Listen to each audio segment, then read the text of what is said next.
Bonjour à tous, je vous invite à écouter l'extrait de l'épisode que je vais publier dimanche. C'est un petit aperçu de la discussion que j'ai menée avec mon invité qui est, je ne vous le cache pas, absolument passionnante. Bonne écoute et à dimanche pour entendre l'intégralité de l'épisode.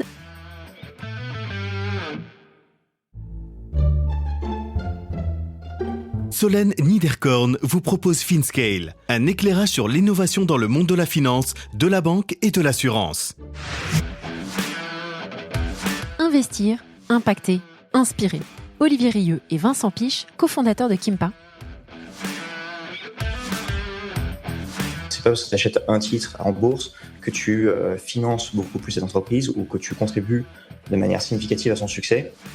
Par contraste avec investir dans une société qui est plus jeune, où là, en plus de l'investissement, il peut y avoir une intervention dans la gouvernance, il peut y avoir des introductions, des présentations à des gens qui peuvent très significativement impacter le cours de la vie d'entreprise. Nous, depuis le départ, ce qu'on a mis en place au niveau organisationnel et qu'on retrouve finalement dans notre process aujourd'hui, c'est qu'en fait, on a une équipe de quasiment d'un fonds d'investissement ou d'une boîte de M&A, puisqu'on a 5 analystes en interne qui toute la journée sourcent, qualifient des projets d'investissement avec à la fois leur cerveau gauche financier sur la rentabilité des projets, le risque, l'analyse des fondamentaux, etc., mais également c'est des gens qui sont picousés à l'impact. Cet épisode est une véritable mine d'or pour tous ceux qui s'intéressent à la gestion de patrimoine et à l'impact investing. Au travers d'un échange très prolifique, nous faisons le point sur la mesure d'impact dans le cadre bien précis de la gestion de patrimoine et détaillons au travers d'exemples concrets et d'explications détaillées les interactions des 3 piliers centraux, intentionnalité, additionnalité et mesurabilité. Olivier et Vincent nous font découvrir Kimpa à la croisée entre banque d'investissement et family office. Cette immersion dans les coulisses de la société vous permettra de mieux comprendre leur positionnement face au CGP, aux banques privées et autres family office. Porteuse d'une vision forte, Kimpa a su se tailler une place dans cet univers très fermé en entretenant des relations très fortes avec des familles d'entrepreneurs pour faciliter et accroître la part de ces investissements dans les patrimoines de leurs clients. Nous explorons la passion qui anime ces entrepreneurs et comment celle-ci se propage dans tout leur écosystème au travers des relations qu'ils entretiennent avec leurs clients, au travers de leurs transactions et des outils qu'ils déploient en interne. C'est une perspective du wealth management qui a du sens. Bonne écoute à tous. Bonjour à tous, bonjour Vincent, bonjour Olivier. Bonjour Solène. Bonjour Solène. Alors, merci de me rejoindre sur FinScale. Je suis très heureuse de vous avoir sur le podcast pour parler de Kimpa. Avant qu'on rentre dans le vif du sujet, est-ce que vous pourriez, s'il vous plaît, vous présenter à notre audience ? Volontiers, je me présente. Moi, je suis Olivier. Je suis un des cofondateurs de Kimpa. Moi, je suis originaire d'Aix-en-Provence, même si j'ai vécu 80% de ma vie à l'étranger. Je suis marié, j'ai 3 enfants formidables de 15, 13 et 11 ans. J'ai un background en business, j'ai fait une école de commerce avant de faire un master en gestion de patrimoine à Bordeaux. Je ne veux pas dire que je suis serial entrepreneur, mais j'ai créé ma première boîte en 2006, qui a été reprise en 2013 par un cabinet de gestion de patrimoine un peu plus important. C'était une boîte basée en Suède, sur du conseil patrimonial.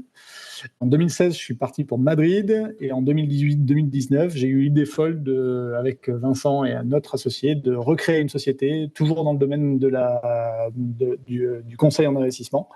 À ce moment-là, plutôt auprès de clients entrepreneurs, entreprises familiales et sur quelque chose dont on va reparler, qui était beaucoup plus aligné avec mes valeurs, en tout cas avec nos valeurs et nos convictions de l'époque. Super. Vincent ? Oui, donc moi je suis français, j'ai 42 ans, j'ai grandi à Cassis, à côté de Marseille.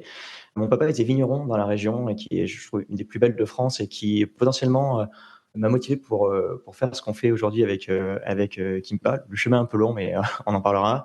Je suis également marié avec 3 enfants extraordinaires. Je suis ingénieur de formation, école d'ingénieur en région parisienne et complété par un master en école de commerce. J'ai passé quasiment la moitié de ma vie professionnelle à l'étranger, à New York pendant la période qui méritait d'être vécue de la crise des subprimes et ensuite l'avènement d'Obama au pouvoir, et puis à Madrid depuis 2015. C'est une carrière dans le monde du luxe, dans le retail, dans le marketing, dans le développement de produits, qui m'a conduit à Madrid pour être directeur général d'une filiale d'un groupe international. Et donc c'est là que j'ai rencontré Olivier. D'abord plus par les loisirs, en fait, on courait ensemble dans la montagne, et ça, je pense que aussi ça peut avoir un lien avec ce qui nous occupe aujourd'hui, qui est l'impact. Et puis avec Julien, avec des appétences comparables, une volonté d'entreprendre pour ajouter notre petit grain de sable à l'amélioration de l'état du monde. C'est exactement ça l'impact. L'audience a donc compris qu'on allait parler d'impact cette semaine, donc de ce que vous faites chez Kimpa. Mais avant qu'on parle de ce que vous faites, j'aurais aimé parler avec vous de mesures dans l'impact investing. J'aurais aimé que l'un d'entre vous nous parle plus spécifiquement dans ce contexte d'impact investing de l'importance de la mesure.